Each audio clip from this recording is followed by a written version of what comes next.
함께 나눌 하나님의 말씀은 구약 성경 창세기 6장 3절 말씀입니다.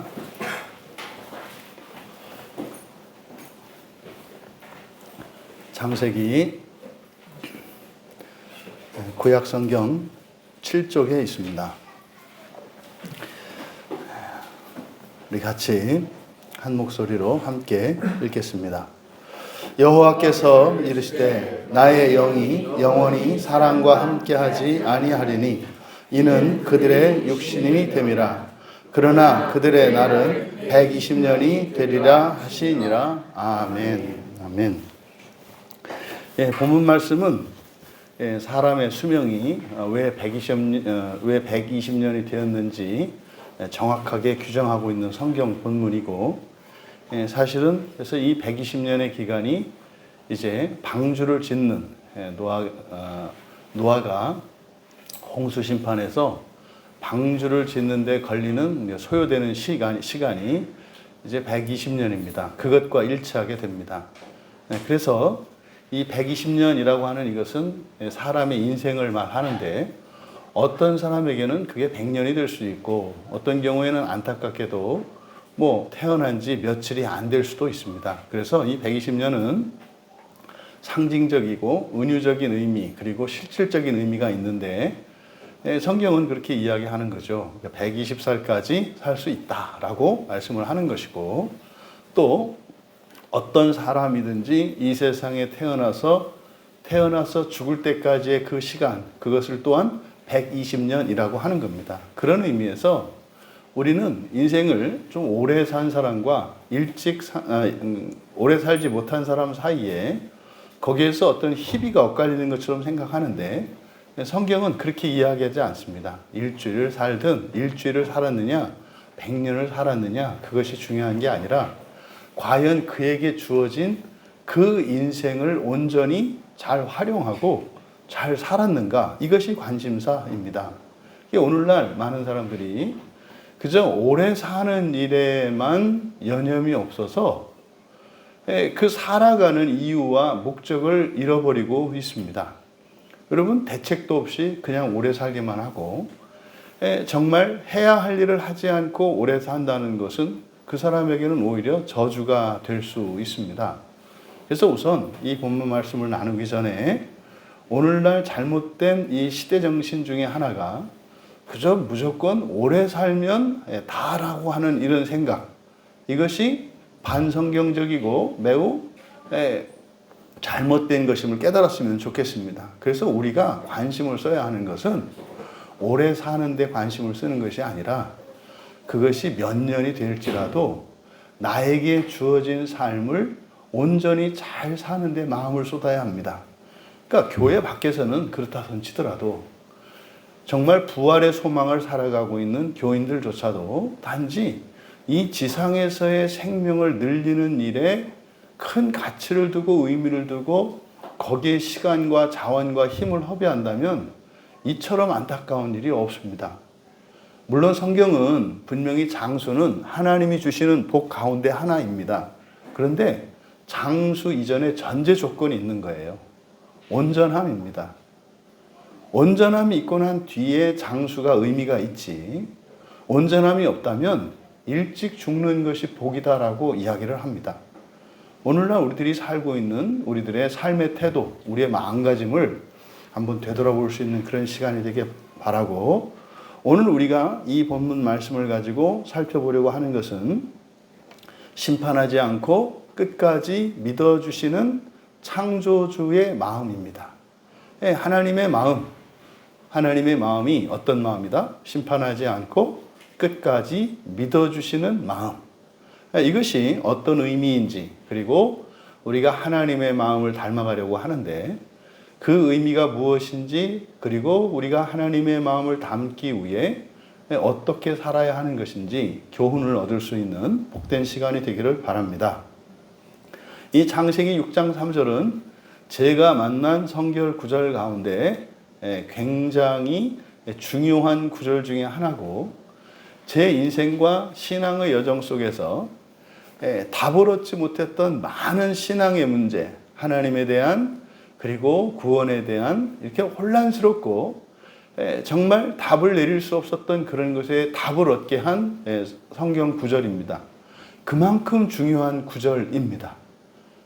흔히 말해서 신정론이라고 하나님이 과연 정의로우신가 하는 질문입니다. 이거는 지금 2000년 기독교 역사에서요, 계속해서 던져지는 질문이에요. 이러고도 하나님이십니까? 라는 거죠. 이러고도 하나님이십니까? 하나님이 이럴 수 있습니까? 이게 2000년 교회 역사 속에서 아직까지도 해결되지 않은 질문입니다. 왜 그렇습니까? 의인의 멸망과 실패와 불행, 죄인과 악인의 형통과 성공과 영광, 이거에 대한 질문이에요. 아니 하나님, 내가 열심히 이렇게 정직하게 살았는데 나는 왜 이렇게 힘들고, 어떤 사람은 저렇게 악하고 게으르게 살았는데 왜 저렇게 저 사람들은 인생이 복됩니까? 라고 하는 질문입니다. 여러분 주변도 그렇지 않습니까?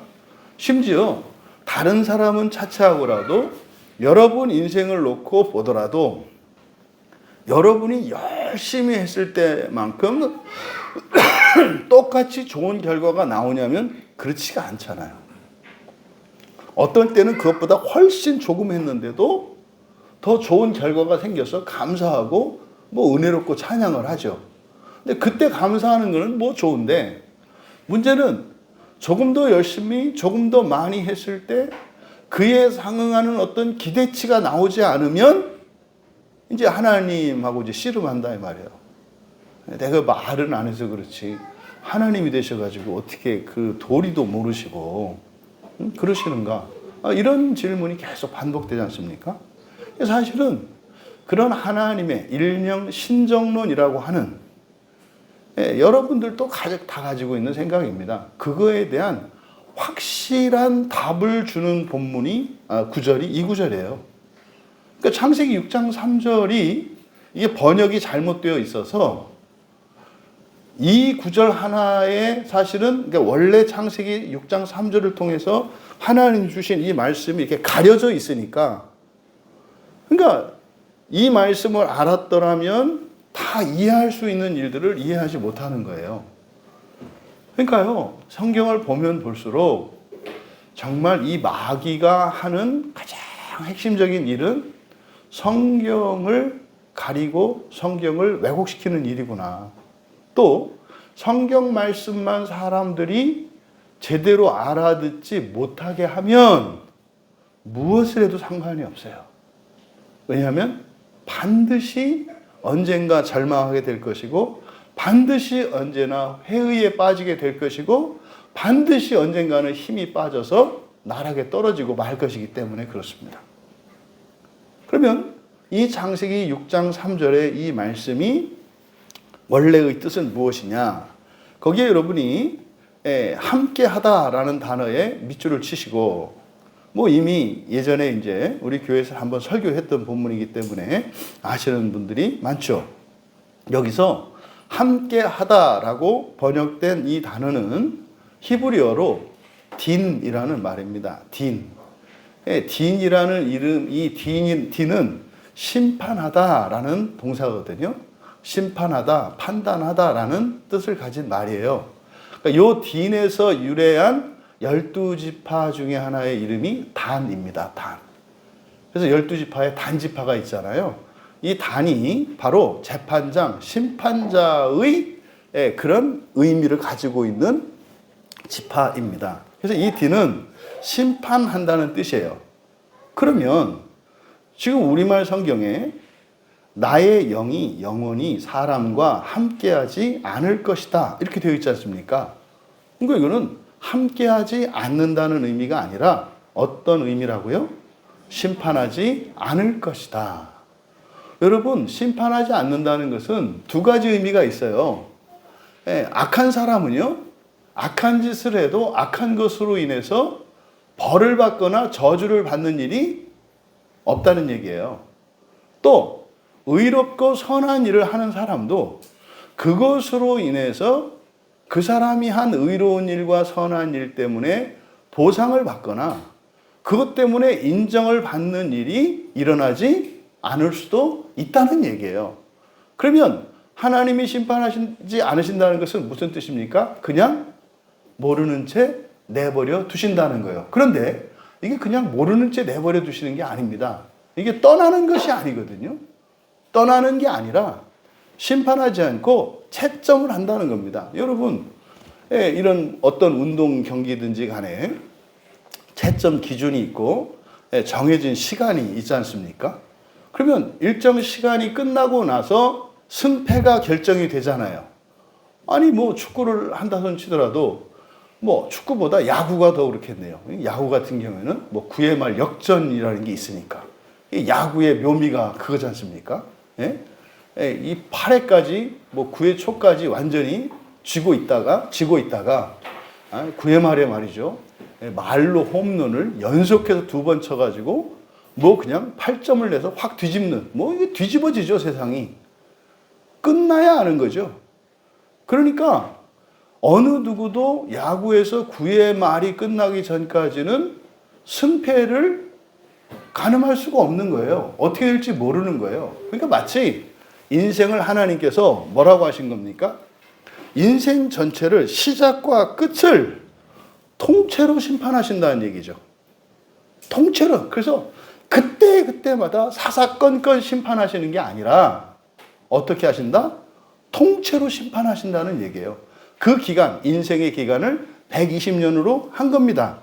그래서 6장 3절을 그대로 먼저 번역을 하면 여호와께서 이르시되 나의 영이 영원히라고 되어 있는데 이 영원히도 이게 올람입니다. 올람. 이게 아이니온, 지금 신약 성경에 영원이라고 번역되어 있는 아이오니오스, 영원한, 뭐 영원 하면은 아이오니온. 그러면 이 아이오니오스로 번역되어지는 그 말이 여기 있는 올람이에요. 이 올람이라는 말은 오랜 동안, 오랜 기간을 의미합니다. 오랜 기간. 그래서 그대로 원문의 단어의 뜻을 살려서 번역하면 나의 영이 오랫동안 사람에 대해 심판하지 않을 것이다. 이렇게 되는 겁니다. 그러니까 하나님이 인생의 기간 속에서 일어나는 일들 사사건건 심판하시지 않는다고 여기 써 있어요. 그러니까 여러분들은 하나님의 이 말씀을 안다면 일시적으로 이 세상에서 일어나는 어떤 부당한 일 때문에 그렇게 막 혈기를 올리고 이렇게 억울해하고 분해할 필요가 있겠다 없겠다? 없겠다. 또 여러분들이 정직하고 열심히 그리고 신실하게 살았는데 삶이 여전히 고난 가운데 있다면 그것 때문에 낙심하거나 의심하거나 여러분의 신앙에 대해서 회의에 빠질 필요가 없다. 왜? 원래 그렇게 하기로 하셨으니까. 이게 6장 3절이에요. 한국 기독교 안에 정의를 외치는 기독교인들, 목회자들이 있습니다. 기독교는 정의로운 사회를 만들어야 된다. 여러분, 하나님이 언제 이 세상을 정의롭게 만드신다고 그랬어요? 이 세상은 정의롭지 않아요, 원래가. 그렇게 정의롭고 완전한 나라, 그 나라는 장차 이 땅에 임할 새하늘과 새 땅의 새 예루살렘성 하나님의 나라입니다. 이 세상 나라는요, 항상 언제나 죄악이 번성하게 되어 있고 악한 자들이 선한 자들을 핍박하고 이기는 일들이 빈번하게 일어났습니다. 여러분, 경기를 하는데 규칙을 지키면서 경기하는 사람과 규칙을 지키지 않고 경기하는 사람 중 누가 더 유리하겠습니까? 당연히 규칙을 지키지 않고 살아가는 사람이 유리해요. 예? 반칙과 이렇게 위법을 하는 사람들. 여러분, 그러니까 이 세상에서는 그런 일이 일어난단 말이에요. 근데 운동 경기에서는 심판이 있어서 그렇게 하면 그 반칙에 대해서 벌을 부과하잖아요. 페널티를. 그래서 반칙을 범하는 것보다는 범하지 않는 게 운동 경기에서는 유리해요. 근데 적발되지만 않는다면 굉장히 유리하죠. 아니 뭐 축구를 하는데 말입니다. 상대방의 그 골을 잘 넣는 선수를 뒤에서 다리를 발로 차가지고 심각할 정도의 부상을 일으키는데 심판 눈에 띄지 않게 해서 그 사람이 더 이상 축구할 수 없게 된다면 엄청난 전력 차이가 극복되지 않겠어요? 그러니까 여러분 가만히 생각해 보세요. 여러분들이 이 세상을 살아갈 때 이 하나님의 심판에 대한 이 가르침을 여러분들이 잊어버리면 가끔 시험에 들 수가 있어요. 이것만 내가 어기면 조금 더 편하게 조금 더 잘 살 수 있는데 이것만 내가 조금 이렇게 강하게 폭력을 사용하고 불법을 저지르면 다른 사람한테 무시당하지 않고 좀 더 잘 살 수 있는데 이런 게 있다니까요. 그런데 그러함에도 불구하고 우리가 그렇게 살지 않는 이유는 뭡니까? 심판이 있기 때문이에요. 심판이 있기 때문에. 그런데 우리가 또 이렇게 헷갈리고 혼란스러운 건 뭡니까? 이 세상을 사는 동안 마치 하나님이 심판을 해야 되지 않느냐고 주장을 하는 거예요. 여기서 하나님이 심판하지 않는다고 말씀해 놨는데 자꾸 심판하라는 거예요. 여러분 기억하십시오. 하나님은 인류의 역사 속에서 여러분의 인생 가운데 여러분들이 행한 일들 하나하나를 절대로 심판하지 않으세요.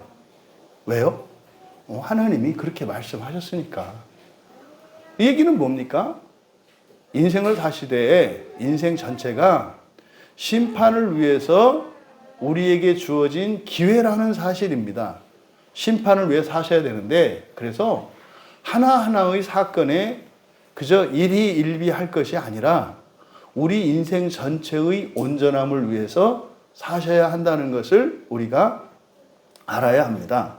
그러면 오랫동안 사람에 대해서 심판을 하지 않을 것이다.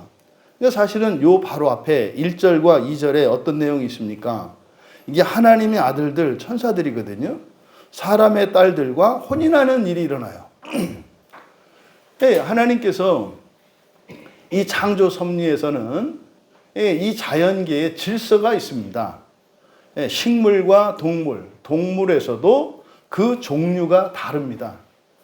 그리고 영적 존재인 천사가 있고 지상에서 모든 피조물들을 다스리도록 지음을 받은 사람이 있습니다. 그러면 종과 종 사이에 이종 교배는 불가능한 거예요. 그것은 하나님이 엄격히 금하신 겁니다.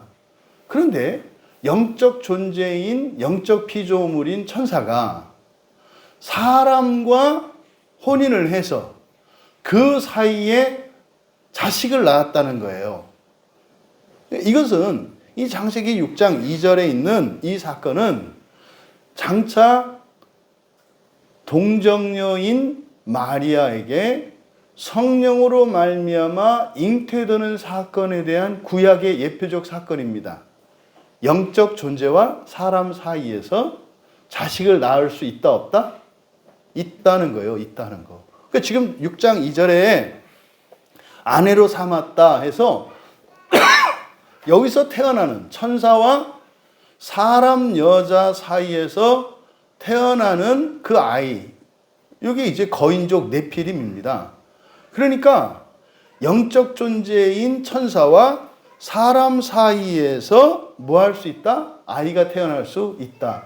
그러니까 구약 성경에 이 사건을 정확히 알고 있었더라면 마리아가 처녀의 몸으로 성령으로 말미암아 잉태했다라고 했을 때 말도 안 되는 소리는 아닌 거죠. 이미 창세기에 그 사건이 기록되어 있기 때문에 그건 말도 안 되는 소리는 아닌 거예요. 그러니까요, 성령으로 말미암아 태어나시는 예수님에 대한 예표적 의미를 가지고 있는 게 창세기 6장 2절이에요. 그런데 이것은 뭐다? 하나님의 창조 질서를 위배한 거예요. 엄청난 죄란 말이에요. 엄청난 죄라고요. 그래서 이것으로 인해서 이제 실질적으로 쭉 이어지는 이야기가 이제 하나님이 이 세상을 재창조하시는 사건이 일어나잖아요. 물로 싹 쓸어버리고. 그래서 그러함에도 불구하고 하나님께서는 뭐하지 않으시겠다? 심판하지 않으시겠다. 그러면 여러분이 하나님이 되셔서 왜 심판하지 않으셨을까? 바로 앞에 엄청난 하나님의 창조 섭리에 반하는 엄청난 죄를 지은 거예요. 그러면 어떻게 돼요, 여러분? 아니, 죄인은 벌을 해야 되지 않습니까? 근데 벌하지 않겠대요. 이건 하나님의 그 공의의 성품에 맞지 않는다고요. 그러면 여러분이 하나님 입장이 되어서 이거는 용서받을 수 없고 이거는 뭐 도저히 간과할 수 없는 그런 죄를 저질렀는데 왜 심판하지 않는다고 하셨을까? 물론 이 성경에서는 뭐라고 합니까? 이유죠. 그들이 뭐 했기 때문이다? 육신이 되었기 때문이다. 육신이 되었기 때문이다. 네, 그러나 그들의 날은 120년이 될 것이다. 그러니까 이 사람들은 지금 사람은 어떤 상태다? 그게 원해서 하는 건지 원하지 않아서 하는 건지 하고 싶은 건지 하기 싫은 건지도 모르고 그냥 한다 이 말이에요. 이게 뭐예요? 원죄 아래에 있는 사람이라고 하죠. 그러니까요, 마치 태어날 때부터 장애를 가지고 태어난 것 같은 겁니다. 그러면 장애를 가지고 태어난 사람을 장애가 없는 사람들의 기준을 가지고 그 사람을 문제 있다고 하면 되겠습니까? 안 되겠습니까? 안 되는 거예요. 안 되는 거예요. 장애를 가지고 태어난 사람은 그 사람에 맞는 기준으로 보아야 하는 거예요. 제가 예전에 부교육자로 있을 때 그 교회에 중증 발달 이 지적 장애를 가지고 있는 아이들이 있었습니다. 이 발달 장애를 가지고 있는 애들은 대부분 천재성을 가지고 있는 애들이 많습니다. 그러니까 어느 한쪽에만 천재성을 가지고 있어요. 그리고 다른 쪽은 이게 발달을 안 하고 성장을 안 하거나 또 그것이 이렇게 통제가 안 돼요. 그래서 발달 장애라고 합니다. 그래서 보통 그 아이들이 이렇게 잘 가지고 있는데 어떤 이제 음악적인 절대 음감을 가지고 있는 아이들 많습니다. 그러니까 정말 만분의 1초까지도 빠르고 늦음을 알아요, 얘들은. 정확할 정도로. 모든 게 정확한 겁니다. 그래서 제가 아는 어떤 아이도 걔는 1분 1초라도 어기면 안 돼요. 모든 게. 아침에 눈을 뜰 때도 그 시간에 눈을 떠요. 그리고 모든 일이 정해져 있어서 딱딱딱딱딱딱 그 시간대로 움직입니다. 근데 거기서 조금이라도 나를 태를 아침에 학교 갈 때 등교시키는 차가 조금이라도 늦어지면 얘는 이 창조 세계 전체가 무너지는 거예요. 그러면 이제 막 그때 엄청난 발작 증상들을 막 보입니다. 그 이제 오면은 그때 회복이 되죠. 그러니까요, 시계가 없는데도 알아요. 이런 게 천재성이잖아요. 실제로 굉장히 뛰어난 집중력과 뭐 그냥 통째로 다 외워버리거든요. 이게 눈은 안 마주치는데 귀로 다 들어가지고 그걸 다 외워버립니다. 그러니까 엄청난 기억력이라든지 이런 걸 가져요. 이런 거를. 그러면요, 정상인의, 그러니까 우리들의 기준, 그러니까 뭐예요? 기억력도 깜빡깜빡해야 정상이고, 그죠? 또 소리도 대충 뭐 이렇게 조금 늦든 뭐든 맞춰서 가는 게 정상이고, 시간이 좀 늦어도 정상이고, 이런 기준으로 보면 그런 사람이 다 비정상으로 보이는 거죠. 비정상이라고 할 때는 뭐예요? 정상 이하로 보이지 않습니까? 근데 사실은 그렇습니까? 이 세상에서 이렇게 사람들보다 좀 잘나고 뛰어나게 사는 사람들이 어떤 분야에 있어서 특별히 뛰어난 사람들이잖아요. 그렇지 않아요? 박사라는 게 뭐예요? 전체 중에서 요 한 가지만 최고 잘하는 사람이 박사는 말하자면요, 끝이 뾰족하고 강한 바늘 같은 거예요. 박사는. 그래서 박사는 하는 일이 뭐예요? 그거 가지고 이렇게 이제 바퀴벌레 잡고 이런 거 하는 거예요, 원래. 그 다른 일은 할 게 없어요. 뭐 못을 박을 수를 있나 아무것도 못 해요. 그러니까 그 전문적인 요거죠. 그러면요, 발달 장애들을 보면은 뭐요?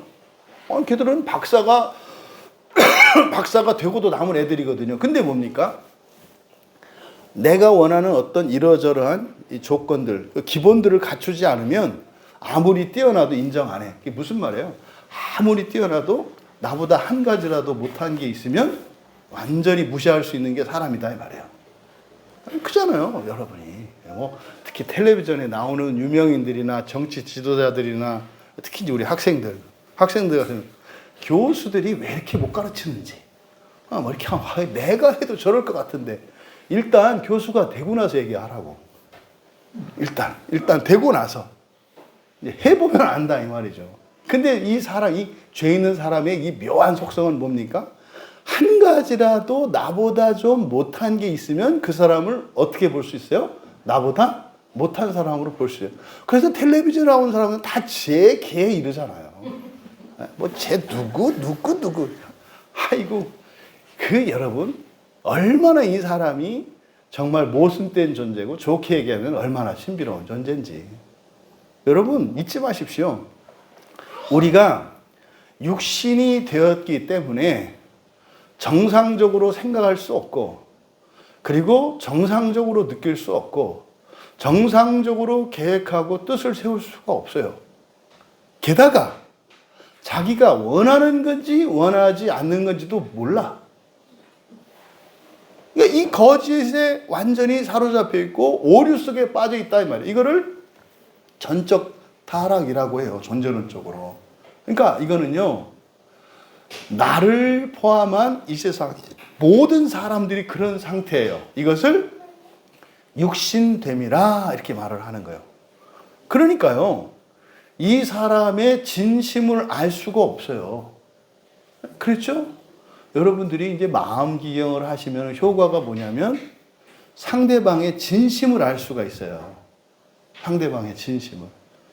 이 상대방이 막 악한 말을 하고 이렇게 나에게 막 상처를 주는 말을 하더라도 그 사람의 진실을 간파할 수 있게 돼요. 마음 기경을 하면.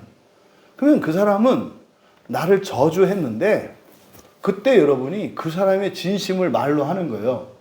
엄마가 지금 나한테 이렇게 쌍욕을 하고 이렇게 하는데 내가 너무 안타까워서 그러는 거죠.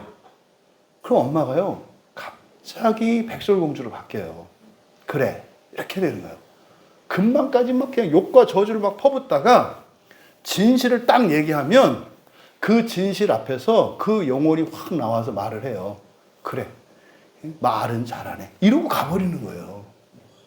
여러분, 그렇게 제정신이 아닌 사람을 데려다가 법원에서도 재판하지 않아요.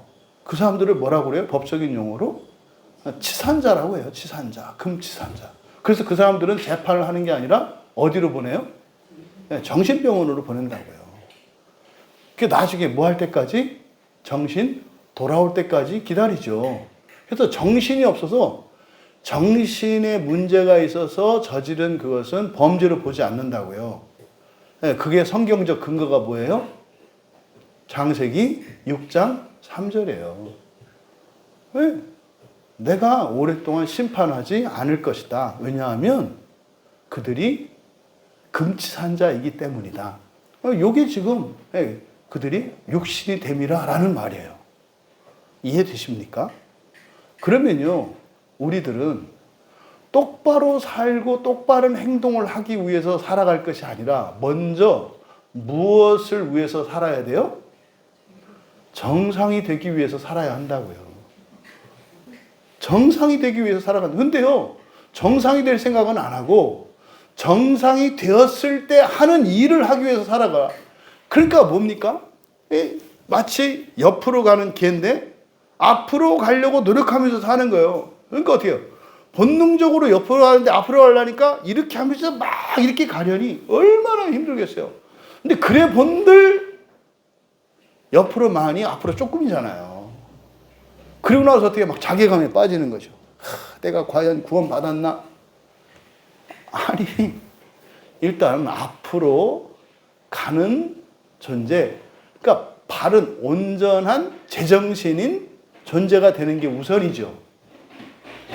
여러분, 그래서 교회의 이 성경 말씀의 첫 번째는 우리를 무엇으로 만들려고 해요? 정상인 사람으로 만들려고 해요.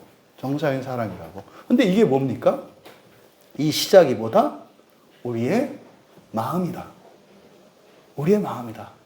그래서 우리의 마음이 바르게 되지 않으면 여러분이 내 마음이 바르게 되지 않은 상태에서 마치 마음이 바른 것 같은 어떤 행동이나 일들을 한 것이 의미가 없어요. 우리를 심판하는 것은요, 하나님이 우리를 심판하는 것은 행위를 보고 심판을 합니다만 행위 자체를 심판하고자 하심이 아니라 행위를 통해서 무엇을 보려고 하는 거예요? 우리의 마음을 보려고 하는 거예요. 그러니까 우리의 마음을 보기 위해서, 근데 마음은 속에 있으니까 드러나지 않지 않습니까? 그럼 이 마음의 열매로 말과 행동과 태도와 일들이 생겨난단 말이에요. 그것을 가지고 심판하는 거예요. 그런데 사람은 마음과 다른 말도 할 수 있고 행동도 하고 일도 할 수 있죠. 예수 안 믿고도 교회 다닐 수 있다 이 말이에요. 예수님을 믿지 않으면서도 예배할 수 있다 이 말이에요. 이때 믿음은 나의 믿음이죠. 근데 그런 것조차도 그것은 주님의 믿음 안에 있는 사람이라고 그랬잖아요. 근데 나의 기준으로 보았을 때는 그런 일이 일어난다 이 말이에요. 그런 의미에서 지금 이 시대에 교회에 출석하고 있고 뭐 한 번이라도 교회에 가서 하나님을 예배한 사람들은 첫째, 하나님의 믿음 안에 있는 사람들이에요. 그러니까 무슨 말이냐면 언제든지 지옥에 안 가고 바로 천국으로 갈 수 있는 사람들이다 이 말이에요. 누가? 한 번이라도 교회 간 사람들은. 그러니까 교회 갔기 때문에 그렇다는 게 아니에요. 그것은 하나님의 믿음 안에 있는, 그리스도의 믿음 안에 있는 증거가 되기 때문에 그렇게 말씀을 드리는 거예요. 그런데 그러면 교회에 다닌 사람들은 그러면 주님이 믿으시는 분들이에요. 하나님이 믿으시는 분들이에요. 그래서 교회에 한 번이라도 깃들이는 거예요. 그런데 그렇다고 해서 그 사람들이 하나님을 믿느냐? 그건 또 다른 문제예요. 얼마든지 하나님을 믿지 않고도 교회에 다닐 수 있고 예배에 참석할 수 있다는 거예요. 그래서 일단 교회에 출석하고 예배를 드리는 사람들은 예수님이 믿는 분들이고 하나님이 믿는 분들이라고 하는 틀림없는 증거예요. 하지만 그것이 그 사람이 예수님을 믿는다고 하는 증거가 될 수는 없다. 그러면요, 어떻게 그 사람이 예수님을 믿는지, 정말 하나님을 믿는지, 다시 말해서 나를 믿으시는 하나님의 믿음 안에서 나를 믿으시는 그 하나님을 믿는 나의 믿음이 생겼는가 안 생겼는가, 이것을 어떻게 알 수 있는가? 예배를 필요로 합니다. 예배를 필요로 한다고요. 그리고 이 예배를 감사한 것으로 인식을 합니다. 예배는 우리가 하나님께 제사 드리는 게 아니에요. 예배의 1차적인 목적은 우리가 뭐라 그랬어요? 주일에 속죄받는 거라 그랬죠. 의롭게 되고 완전하게 되는 거라 그랬죠. 그러니까 이 예배의 1차적인 목적은 내가 온전하게 되는 거예요. 그러면 예수님을 믿는 사람들은 이 예배를 필요로 합니다. 그리고 이 예배를 감사합니다. 그리고 이 예배에서 그런 유익을 기대합니다. 그런 거예요. 제가 하나님을 믿는 것을 아픈 환자와 의사의 관계로 여러분들이 이렇게 비교해 보시면 쉽게 알 수 있다. 여러분들이 어떤 의사를 믿어요. 그럼 어떻게 하겠습니까? 그 병원에 가겠죠. 그 병원에 가서 그 의사를 지정해서 특진을 받겠죠. 그 의사를 믿으니까. 그렇지 않아요? 그럼 그 의사를 만나서 진찰을 하는데 빨리 끝내기를 원하겠어요? 오랫동안 될 수 있으면 조금이라도 더 그래서 확실하게 정확하게 알기를 원하겠어요? 당연하죠. 여러분들이 뭐 종합병원 그 유명한 병원에 가서 의사 선생님들 만나서 뭐 급 나와라 뚝딱 하고 나오지 않아요? 차트 보니까 뭐 괜찮네요. 6개월 후 다시 오세요. 뭐 이거 30초나 걸립니까? 급 나와라 뚝딱 하면 나오는 거예요. 그거 뭔지 않으시잖아요. 예? 또 말은 못하고 잘못하면 또 오진할까봐 예? 불만도 얘기 못하고 오지 않아요? 그러니까 여러분들이 진짜로 그 한 의사 선생님을 믿는다 할지라도 그분을 여러분들이 시간을 들이고 또 이렇게 잘 구별해서 선택을 해서 또 잘 준비를 해서 이렇게 자기가 어떤 필요한 증상들을 정확히 적어가지고 의사 선생님들한테 얘기하기 위해서 그리고 그게 뭔지 물어보고 답을 얻고 이렇게 하려고 가지 않습니까? 그럼 여러분이 예수님을 믿는다면 그러고 와야 되는 거예요. 그러니까 여러분이 나는 예수님을 믿어 이러지 마시고 여러분들의 삶을 예배 생활을 보고 그러니까 예수님을 내가 믿고 있지 않는지를 여러분 스스로 아셔야 한다. 그러니까 여러분의 신념이 아니에요. 확신이 아니에요, 믿음은.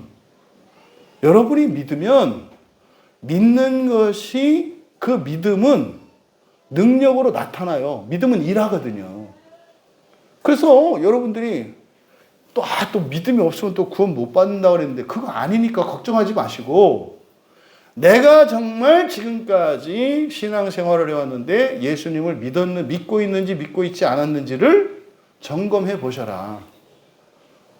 믿고 있다면 이제 거기서 그 유익을 얻을 수 있도록 다시 한번 여러분의 믿음의 의미, 믿는 목적이 뭐예요? 온전해지기 위한 거라고요. 온전해지기 위한 거라고. 근데 내가 돌아보니까 믿음이 없었어. 내가 안 믿는 거야, 예수님을. 그냥 뭐 이런저런 목적으로 이유로 해서 교회는 왔다 갔다 하긴 했는데 저 얘기를 듣고 보니까 내가 아직은 예수님을 믿고 있지 않구나. 애매하지 않아요. 분명한 거예요. 그거는 확실해요. 이런 분들은 반드시 기도하셔야 합니다. 뭘 기도해야 될까요? 믿게 해달라고. 주님 믿게 해달라고. 이게 무슨 뜻일까요? 뭐 다 하려는 얘기예요. 우리는 표적을 보지 않고는 믿지 못해요. 표적을 보지 않고는 믿지 않는다고요. 그래서 믿게 해주세요 라고 하는 말은 사실은 표적을 구하는 겁니다. 표적을. 그러면요, 그런 표적을 보면요, 믿게 되어 있어요. 근데 그 믿음이 조금씩 자라가야 하는 거죠. 여러분들이 이 부분을 잘 정리하시기 바랍니다. 그래서 믿지 않았던 사람은 믿을 수 있도록 하나님께 은혜를 구하시고 또 지금까지 여러분들이 예수님을 믿고 있었다면 그 믿음이 계속 자라가야 하거든요. 점점점 자라가야 하거든요. 점점점 자라가면 여러분의 주권과 여러분의 생각과 한계들을 자꾸 내려놓게 됩니다. 이게 자기 부인이에요. 그러니까 꼭 이래야 된다고 하던 것들이 사라진다고요. 그냥 맡기는 일들이 일어나요. 믿음이 자라면.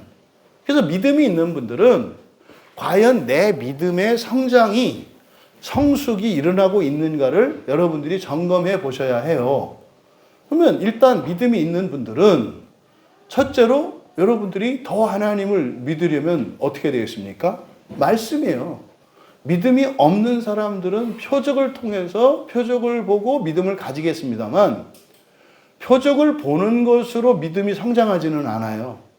믿음이 성장하는 것은 말씀의 믿음이에요. 그러면 나는 예수님을 최소한 믿고 있구나. 이런 사람들은 이제 어디에 집중해야 돼요? 성경 보고 설교 듣고 그 듣고 읽은 거에 대해서 질문하고 자기의 생각을 다른 이들과 비교하면서 진리로 자기 자신을 연마하는 과정이 절대적으로 필요해요. 종종 요즘에 혼자 집에서 성경 읽고 신앙생활 한다는 분들이 자꾸 늘어나는데 지 혼자 봐봐야 거기서 귀신밖에 안 보인다니까요. 아니 보세요. 여러분 이 6장 3절이 영원히 사람과 함께하지 아니할 것이다. 내가 오랫동안 사람을 심판하지 않을 것이다. 이 둘 사이의 차이를 이렇게 연결 지을 수가 있겠습니까? 그럴 수 없잖아요. 성경 자체가, 이 번역 성경 자체가 하나님이 주신 성경을 마귀가 이걸 더럽혀 놨다고요. 그래서 이거를 잘못됐다고 할 건 없어요. 왜? 그러함에도 불구하고 성령께서는 역사하시니까. 하지만 지워진 글자, 고쳐진 글자 이런 것 때문에 우리들이 얻어야 할 유익들을 훨씬 더 못 누리게 되죠. 그래서 저 같은 목사들이 꼭 필요한 거예요. 성경 번역이 제대로 됐는지, 하나님이 주신 그 말씀이 사실이 그런가 해서, 그 베레아 교회의 특징이 그러잖아요. 말씀이 그런가 하여. 이미 초대교회 때부터 그런 일이 일어났고요. 그리고 지식과 진리는 달라요. 성경에 하나님의 말씀에 담겨 있습니다. 이것이 진리가 되려면 여러분들이 성경 말씀을 갈고 닦으셔야 돼요. 무슨 말이냐면 그걸 갖고 자꾸 생각하고 서로 토론하고 이렇게 하면서 성경에 있는 이 지식이 소화가 돼서 내 몸에 쫙 들어오면 그게 진리가 되는 거예요. 진리는 우리의 양식이 돼요. 성경 구절 앞만 외워보세요. 그게 여러분의 양식이 되나? 그게 율법이 되고 칼이 되고 다른 사람들을 정죄하고 심지어는 자기 자신을 교만에 빠뜨리는 그런 잘못된 도구로 사용될 수도 있어요. 중요한 건 뭐라고요? 그게 양식이 되는 거라고요. 그래서 믿음이 있는 분들은 그때부터는 어떻게 하셔야 된다? 여러분들이 믿음이 성장을 해야 여러분 인생이 바뀌어요. 그냥 종말의 뿐만 아니라 현재의 인생에서도 바뀐다고요. 누누이 말씀드리죠. 여러분의 인생을 항아리라고 했을 때 일단 깨어져서 구멍난 데를 때워야 돼요. 때워야 된다고요. 그리고 나서 무엇을 했을 때 의미가 있어요. 이게 때워지지 않은 상태에서는 아무리 해도 소용이 없어요. 인생을 좀 살아보신 분들은 여러분이나 여러분 주변에 있는 분들을 보면 이게 경험적으로 확 이해가 됩니다. 아, 맞아. 누구는 참 사람도 좋고 열심히 하고 실력도 있고 뭐 봉사도 막 하고 그러는데 이상하게 뭐가 이렇게 안 돼? 밑빠진 독이기 때문에 그래요. 그 사람의 인생이. 이걸 채우는 게 먼저라니까요. 이게 뭐다? 우리가 온전해지는 겁니다. 정상이 되는 겁니다. 그게 뭐라고요? 우리의 마음을 바로잡는 건데 이 마음을 바로잡는 것은 믿음으로 하나님의 은혜에 의해서 되거든요.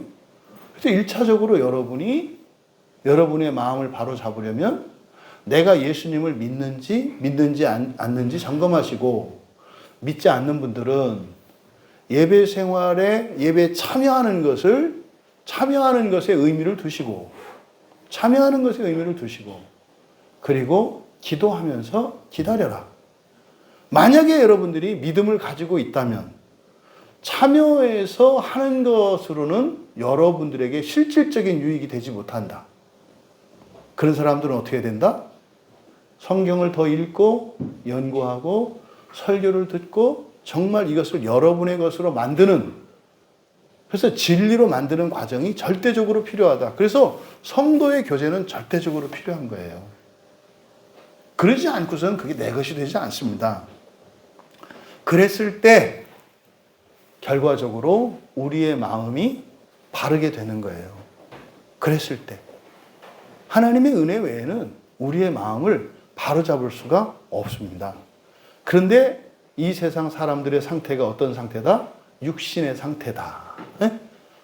법적으로 금치산자의 상태고, 신체적으로 불구의 상태고, 정신적으로 정신 이상자의 상태고, 눈 멀고 귀 먹고, 누구는 눈 멀었고, 누구는 귀 먹었고, 누구는 코가 없고, 이런 상태다. 그래서 우리가 지금 이 시간 영적인 눈으로 본다면 참 재미있는 거예요. 이렇게 누구는 한쪽 눈이 없고, 누구는 한쪽 귀가 없고, 누구는 한쪽 다리 다. 여러분들은 사람의 신체로만 이렇게 보고 정상, 비정상 나누죠. 영적으로는 여기서 육체라고 하는 말은 이 세상에 있는 모든 사람들은 다 뭐다? 비정상이다.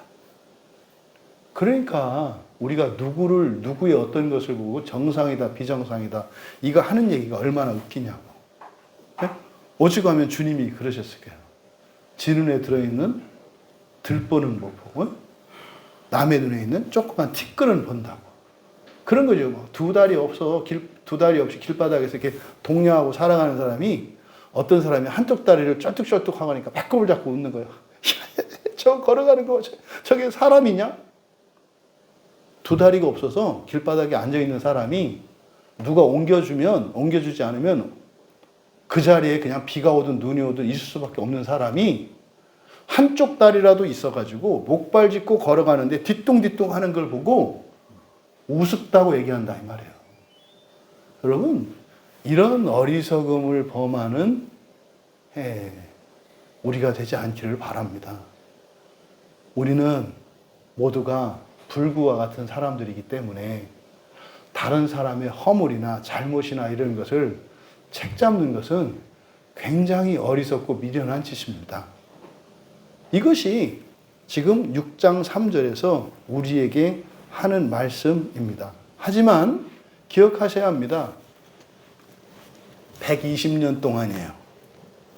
120년 동안 심판하지 않는다고 말씀하신 거예요. 그러니까요, 심판이 유예된 겁니다.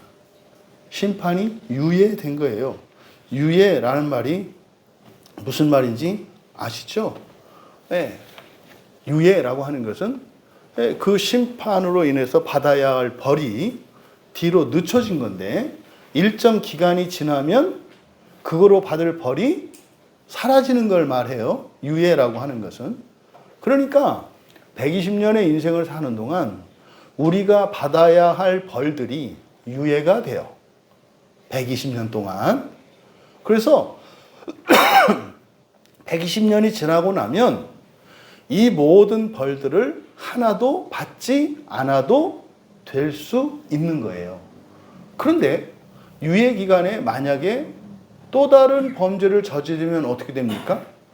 받아야 할 벌을 다 받고 새로 지은 죄에 대해서 벌을 받을 뿐만 아니라 유예되었던 것에 대하여 이게 가중치로 작용을 합니다.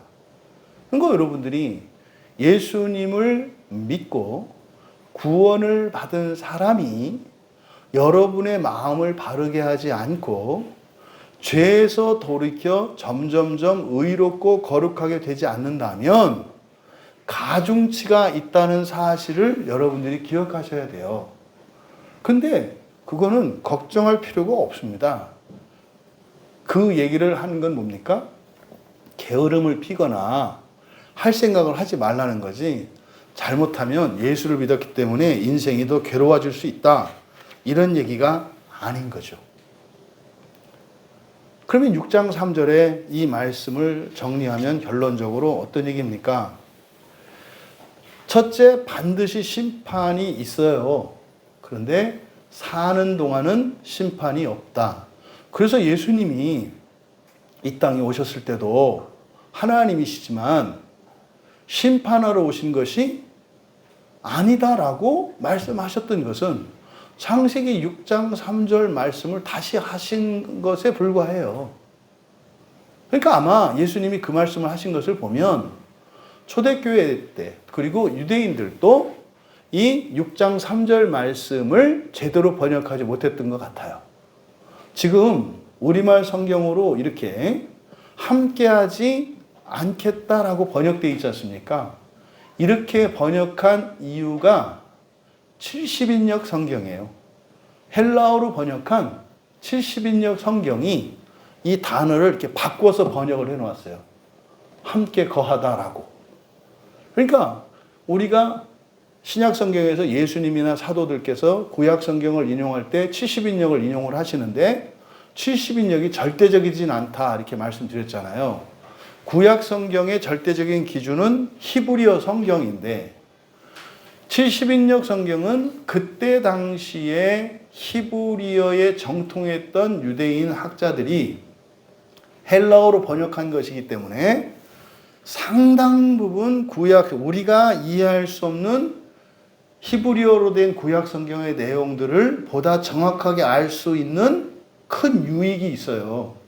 하지만 헬라어로 번역되는 과정에도 마귀의 열심은 있었어요. 그래서 헬라어로 번역되는 과정에도 그 유대 랍비들이 실수가 있었다 이 말이에요. 그게 이제 어제 우리가 살펴보았던 시편 7편 같은 그런 경우죠. 그러니까 그들의 이해, 그들의 시선에서 하나님의 말씀을 이렇게 오역하는 일들이 있다 이 말이에요. 그런 말씀 중에 하나가 바로 창세기 6장 3절이다. 보세요. 어제 우리가 베드로 얘기를 요한복음 말씀을 가지고 했었는데 예수님이 자꾸 사랑하냐고 하니까 베드로가 좋아한다고 자꾸 딴소리를 하잖아요. 너 사랑하냐? 좋아합니다. 사랑하냐? 좋아한다니까요. 좋아한다고? 그랬더니 이제 근심했다는 거 아니에요. 근데요, 그랬던 베드로가 훗날 변했잖아요. 그래서 순교의 삶을 살아가게 되지 않습니까? 그러니까 결국은요, 이 베드로가 그때 예수님 당시에는 사랑하냐고 물어보시는 그 질문에 대해서 사랑한다고 대답하지 못하고 좋아한다고밖에 할 수 없었던 이유, 근본적인 원인은 마음에 있었고, 실질적인 이유는 이 땅에 대한 미련과 집착을 버리지 못했기 때문이에요. 하나님의 나라로 백성들을, 하나님의 자녀된 자들을 인도하라고 부르심을 받은 사도인데 이 세상에 집착하고 있고 세상에 대한 미련을 가지고 있으니 그들이 복음을 전하는 이들에게 하나님 나라 복음을 온전히 전하겠으며 또 하나님 나라를 향해서 가자고 말을 하겠냐 이 말이에요. 가다가 좀 쉬었다 가자고 할 테고 너무 그렇게 가려고 하지 말라고 할 테고 이럴 거 아니겠어요. 그래서 사랑한다고 하지 못하고 좋아한다고 그렇게 말했던 거다. 그런데 예수님이 죽으시고 다시 살아나시고 다시 살아나셔서 승천하신 후에 성령이 오셔서 그들의 마음에 들어오셔서 예수님이 가르쳐 주셨던 말씀들 뿐만 아니라 예수의 마음을 느끼게 해주니까 베드로가 드디어 예수님을 사랑하게 됐죠. 그러니까 이제는 자기 마음대로 이 세상을 위해서 살려고 했던 그것을 다 내려놓고 자기를 부인하고 하나님 나라를 위하여 또 사람들을 그리로 이끌 수 있다면 사람들에게 자신을 내어주는 그러한 순교의 삶을 살게 되었지 않습니까? 그러니까 베드로가 사도로 살았던 삶은 부활의 복음을 전하는 사명을 감당하는 시간이었어요. 그런데 개인적으로는 베드로 자신, 이 개인적으로는 자기의 마음을 바르게 변화시키기 위해 주어진 기회였던 거죠. 사도의 삶이. 제가 목사예요. 저는 여러분에게 하나님의 말씀을 바르게 전해야 하죠. 온전히 전해야 하죠. 네, 여러분들에게 은혜를 끼칠 수 있는 그런 도구가 돼야 하죠. 그건 목사로서의 삶이고 저로서의 삶은 뭐예요? 제가 목사로 부르심을 받은 저 개인적인 이유는 제 마음을 저를 온전하게 하기 위함이다. 여러분들은 그리스도인으로서 세상에 빛으로 살아갑니다. 근데 여러분들은 또 여러분이 하는 회사나 또 여러분이 하시는 일이나 또 여러분 가정, 근데 그것이 순수하게 여러분 개인을 위한 목적이 있다고요. 왜 여러분의 가족이 여러분의 가족이어야 할까요?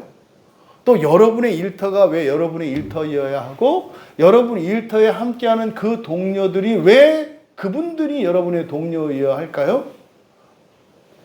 여러분이 여러분의 마음을 바르게 할 수 있도록 하기 위해서. 그래서 한 사람도 없어야 될 사람은 없어요. 한 사람도. 어떤 사건도 어떤 환경도 없을 필요가 없는 사건이 꼭 있어야 되는 일이에요. 뭐에서? 개인적인 측면에서. 이걸 이해하시라고. 그래서 어떤 일이 일어났을 때 그냥 그 사건을 가지고 시비를 다투려고 하지 마시고 이 사건을 통해서 내가 온전하지 못한 게 무엇인지 여러분들이 발견해내시고 내가 무엇이 문제며 무엇을 어떻게 또 어떤 약점을 어떻게 어느 정도까지 고쳐야 하는지를 이제 발견하셔야 한다. 그러니까요, 하나님께서는 베드로뿐만 아니라 모든 이 땅에 태어난 모든 사람, 하나님이 부르신 사람이라고 했잖아요. 태어난 사람은 다 하나님이 부르신 사람이에요. 예수님이 사도로 부르신 것처럼 이 세상에 태어난 모든 사람은 다 부르신 사람이에요. 다 부름받고 태어난 사람이에요. 이 세상에 있는 모든 사람은 스님이든 무신론자든 또 다른 종교 무당이든 뭐든 다 하나님의 부르심을 받고 태어난 사람이에요. 그러면 그 사람이 지금은 무당일지라도 무당 생활하다가 야 이거 귀신은 더러운 거구나 하고 탈탈 털고 그 다음부터 회개하고 돌아와서 이제 귀신들과 싸우는 그런 전사가 돼야 되는 거죠. 무신론자였던 사람은 무신론으로 살아가는 이것이 한계가 있다는 것과 무신론의 삶이라고 하는 것이 이게 정말 논리적으로 딱 맞는 게 아니다라는 것을 발견하고 무신론으로 살아가는 사람들을 돕는 일로 그렇게 쓰임 받는 거예요. 하지만 모든 개인의 개인적인 측면보다 나를 바르게 하기 위함이다. 내 마음은 완전히 망가져 있다. 이렇게 부서져 있는 레고 조각과 같이 된 게 내 마음이다. 이거를 인정하셔야 돼요. 이거를 인정하셔야 됩니다. 그리고 어떻게 내 마음이 고쳐져야 되는가? 원형을 봐야 되잖아요. 원형을. 그 원형을 보기 위해서 우리가 지금 하나님의 마음을 보는 거죠. 그러면 여기서 질문이 있습니다. 왜 하나님은 범죄를 했어요? 6장 2절에. 엄청난. 범죄를 저질렀는데 왜 심판하지 않고 이렇게 끝까지 믿어주시는가? 여러분 심판하지 않는 거는요. 두었다 나중에 벌 받으려고 하는 게 아니라 심판하지 않는 그것은 어떤 의미가 있습니까? 믿기 때문이에요. 믿기 때문에. 뭘 믿겠어요? 돌이킬 것을 믿기 때문에. 그러면 하나님이 왜 심판하지 않고 끝까지 믿어주셨을까? 첫 번째가 하나님이 사람에게 선택의 자유를 주셨기 때문입니다. 그러니까 선택권은 누가 주셨어요? 하나님이 주셨다고요. 하나님이. 범죄할 수 있는, 질서를 깰 수 있는 하나님의 기뻐하시는 뜻에 반하는 결정을 내릴 수 있는 이런 선택권을 하나님이 사람에게 주셨기 때문입니다. 그럼 보세요. 여러분이 누구에게 어떤 선택권을 주었을 때는 여러분들은 그 사람을 믿고 주는 거죠. 바른 선택을 할 것이라고 믿고 주는 거지. 어떤 선택을 할지 도대체 알 수도 없는데 선택권을 주는 거는 그건 도박이죠. 그러니까 하나님이 사람에게 이 자유의지, 선택에 대한 자유의지를 주셨을 때 그때는 사람은 뭐 할 수 있는 거예요? 바른 선택을 할 수 있는 겁니다. 그런데 거기는 또 다른 선택지가 있다는 것은 그것을 선택하지 않고 불순종할 수도 있다는 거죠. 보세요. 하나님이 창세기 1장 28절에서 사람을 지으시고 사람을 창조하신 다음에 사람한테 이렇게 명령하셨어요. 뭐라고? 정복하고 다스리라고 명령을 하셨어요. 그러면 그 명령을 하셨으면 명령대로 기계적으로 하는 게 사람이 아니에요. 왜냐하면 창세기 2장에서 에덴 동산의 생명나무와 그 금단의 나무, 따먹으면 안 되는 두 개의 나무, 이 선택지를 주시고 이거는 먹고 이거는 먹지 말라고 하는 선택지를 주셨기 때문에 세상을 정복하고 다스리라고 하셨지만 사람은 정복하고 다스리는 게 아니라 오히려 세상을 파괴하고 자신의 탐욕과 방탕과 사치를 위해서 오히려 필요 이상으로 죽이고 병들게 하고 그렇게 파괴할 수도 있는 존재라는 것을 하나님은 아셨어요. 심지어 창세기 2장에 보면은 자기의 생명까지도 버리고 선택을 하잖아요. 그 나무는 먹어야 될 이유가 아무것도 없었다고요. 그러면 죽을지도 모르는 나무예요. 믿든 안 믿든. 이거는 절대로 안 죽는 거고. 그럼 이거 먹으면 되잖아요. 이거 먹으면 안 되잖아요. 근데 먹어요. 그러니까 자기의 안전과 생명까지도 돌보지 않는 게 사람이라는 것을 알 수 있어요. 그러니까 세상을 잘 다스리라고 하는 이 명령이 지켜지지 않을 가능성이 분명히 있는 거죠. 자기도 안 돌보는 사람이니까.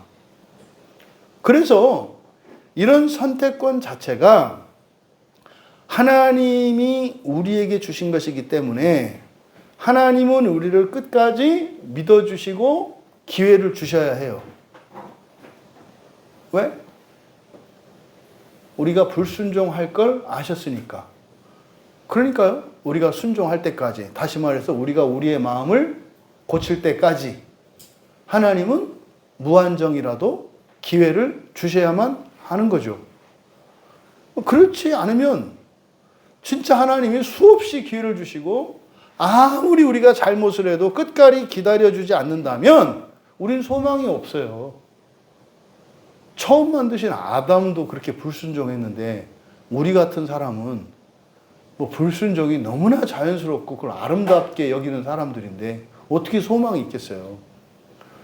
그래서 예수님께서 제자들에게 7번에 70배까지라도 용서하라고 하셨던 것은 이렇게 해라라는 명령이 아니라 하나님의 마음을 가르쳐 주신 거였었죠. 해라가 아니라, 아니 7번도 어려운데 7번씩 70배? 그럼 77에 49, 490번 아닙니까? 490번의 의미가 뭐예요? 똑같은 잘못을 490번이에요. 똑같은 잘못을 490번 똑같이 저질렀을 때 그래도 마치 처음 하는 것처럼 용서해 주라고 하신 것은 우리에게 그렇게 해라가 아니라 무엇을 가르쳐 주시려고 하는 거였다? 하나님의 마음. 하나님의 마음. 심판하지 않고 끝까지 믿어주시는 하나님의 마음의 표현이었구나. 이것을 알 수 있다. 이거 생각 안 하고 용서하려고만 하니 미치겠는 거 아니에요. 우리는 날 때부터 한국 사람이라 그냥 3번만 용서하면은 다 하는 거라고 해서 상 3번 배웠는데 이 3번의 2배인 6도 아니고 7도 어려운데 7까지입니까 했더니 7이 아니라 7에 70배, 490번? 헉하는 거 아니에요.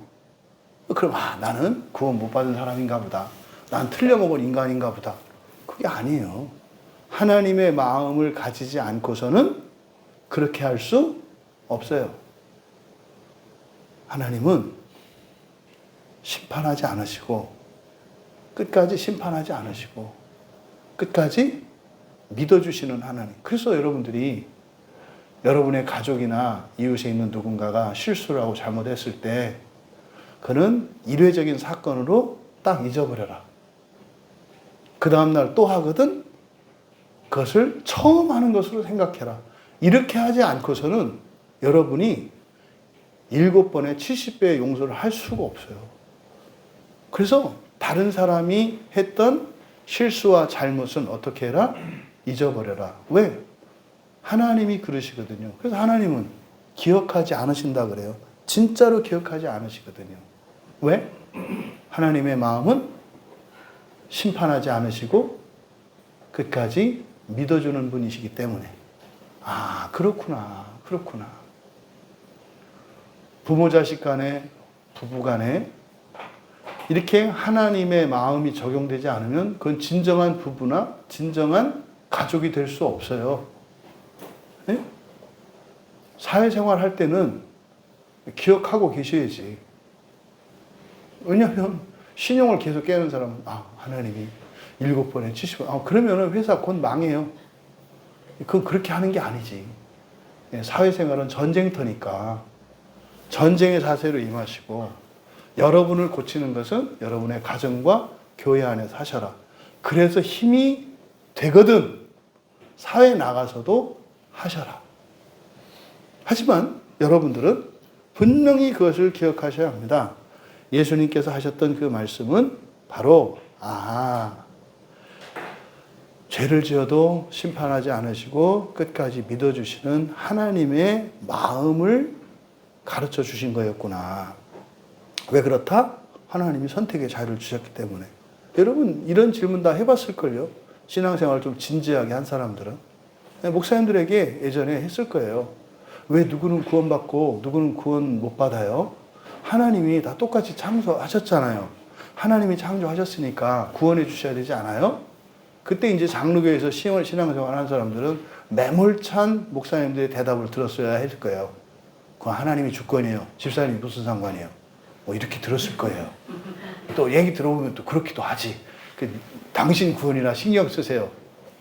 근데 그게 과연 하나님의 마음에 합치할까요? 그렇지 않아요. 그렇지 않아요. 하나도 안 버리시죠. 하나도 안 버리시죠. 두 번째로 왜 하나님이 심판하지 않으시고 끝까지 믿어주시는 두 번째 이유는 하나님의 창조가 완전하기 때문입니다. 창세기 1장 31절에서 창조를 마치셨을 때 하나님이 이 모든 것을 보시기에 뭐 하셨다? 심히 좋았다 이렇게 말씀하세요. 심히 좋았다. 이 심히 좋았다라고 하는 것은 창조가 선하고 완전한 창조였다는 선언입니다. 그러면 보세요. 하나님이 창조하신 그 선하고 완전한 창조 세계가 회복이 되어야 하겠습니까? 회복이 안 돼도 되겠습니까? 당연히 회복이 돼야죠. 하나님이 완전하게 해놓은 그것이 훼손이 된다면 하나님의 전능성이 깨지잖아요.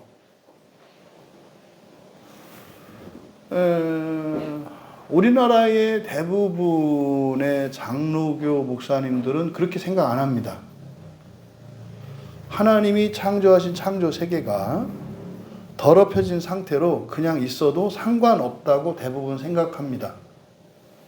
여러분, 그러면 하나님이 완전하고 전능한 분이 아니에요. 인간에 의해서 하나님이 하신 일이 훼손될 수 있다면 하나님의 전능성과 신성이 깨지는 거예요. 반드시 회복되어야 하는 거죠. 그러니까 사람에게는 선택권을 주셨죠. 뭐 할 선택? 죽을 수 있는 선택. 그렇죠? 파괴할 수 있는 선택. 더럽힐 수 있는 선택권을 주셨죠. 그러니까 선택권을 주셨으니까 그거를 거두실 수도 없죠. 주셨으니까.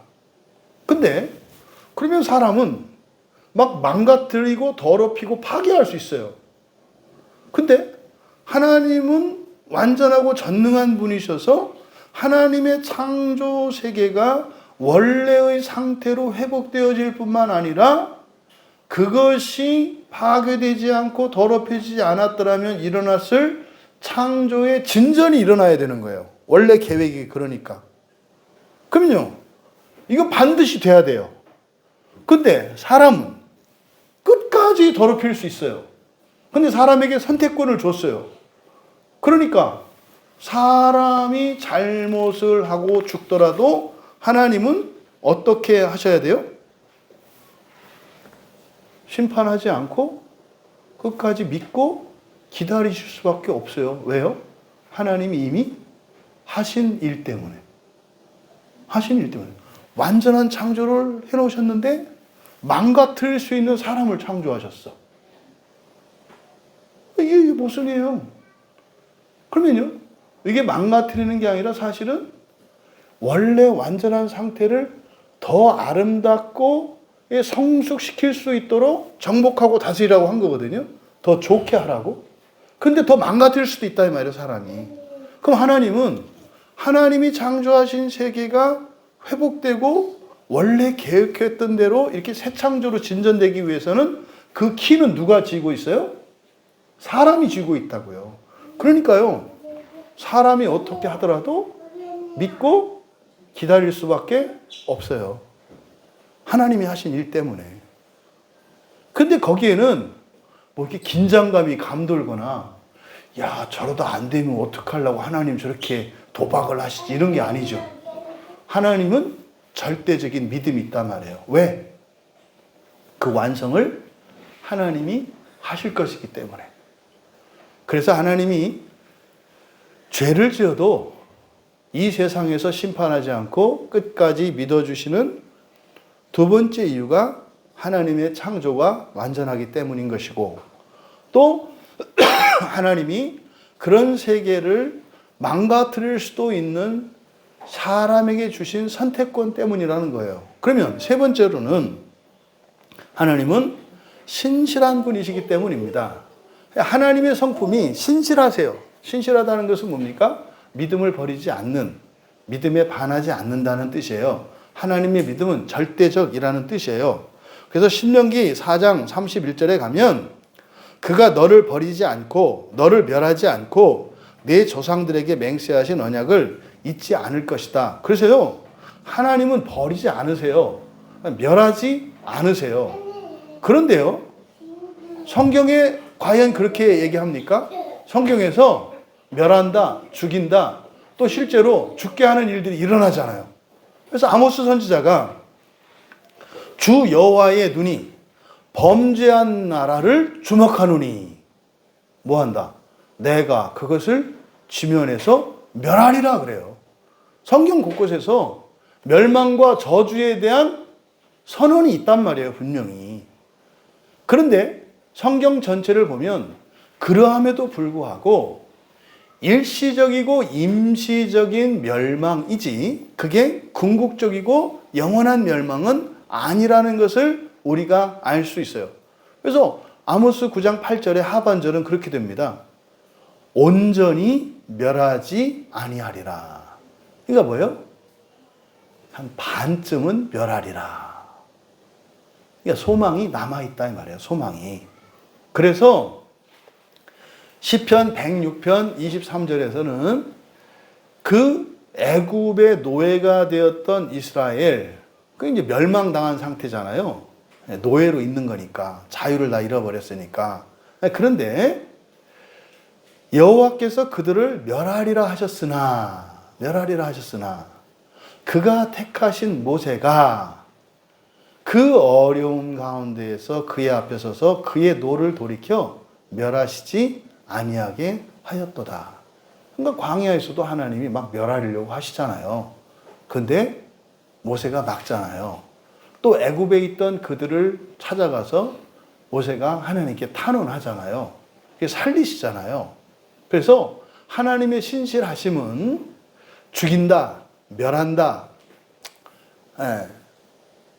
패망한다, 뭐 이런 경고가 있습니다만, 그것은 완전하고 궁극적이며 영원한 파멸을 말하는 것이 아니라 돌이키게 하시기 위한, 살리기 위한 회초리로서의 멸망에 대한 선언이지 완전하고 궁극적인 선언은 아니다. 그러면 하나님이 어떤 방식으로 심판하지 않고 믿어주신다고 그랬는데 어떤 방식으로 그렇게 믿어주시는가? 어떤 방식으로? 소극적으로는 포기하지 않으세요. 그래서 예수 믿는 사람은요, 예수 믿는 사람은 절대로 예수에게서 떨어질 수가 없어요. 교회를 안 다니고 절로 뭐 예배 처소를 옮기고 뭐 엉뚱한 짓을 한다고 할지라도 떨어질 수가 없어요. 왜요? 하나님은 포기하지 않는 분이시거든요. 그리고 여러분이 예수를 믿는다고 고백하고 세례를 받는 순간 그것은 예수님의 몸으로 접붙여지는 사건이거든요. 예수님의 몸에서 떨어지는 건 없어요.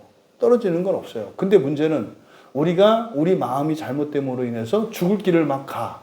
그러니까 뭐요? 막 떨어지려고 몸부림을 한다 이 말이에요. 안 되니까 어떻게 해요? 스스로 막 살을 썩혀. 그래서 하나님이 어떻게? 베어내지 않으면 아프게 만들어.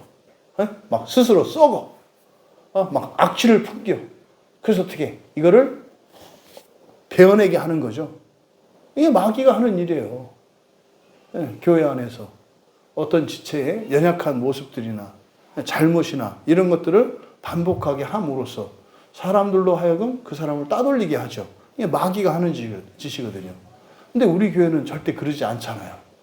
아, 집사님 제정신이 아니구나. 이렇게 알고 제정신 살 때까지 기다리잖아요, 이렇게. 왜? 그게 우리가 교회 한 몸이 됐기 때문에. 이게 성경의 원리란 말이에요. 아니까. 집에서도 마찬가지죠. 집에서 누가 막 속썩이고 이렇게 해도, 아이고, 이게 먹혔네. 이게 무슨 말 하는지도 모르고, 지가 지정신도 없이, 그래, 잘났다. 뭐 이렇게 내비두면, 어느 날 또, 피시 웃으면서 또 이렇게 하는 거 아니에요? 그러니까, 여러분, 절대 포기하지 않으세요. 절대 포기하지 않으세요. 어제 은혜 받았던 어떤 지체가 그런 얘기 했어요. 아, 내가 예전에는 이렇게 딱 금을 걸려고 했었는데, 아, 그러면 안 되겠다. 다시 끌어안아야 되겠다.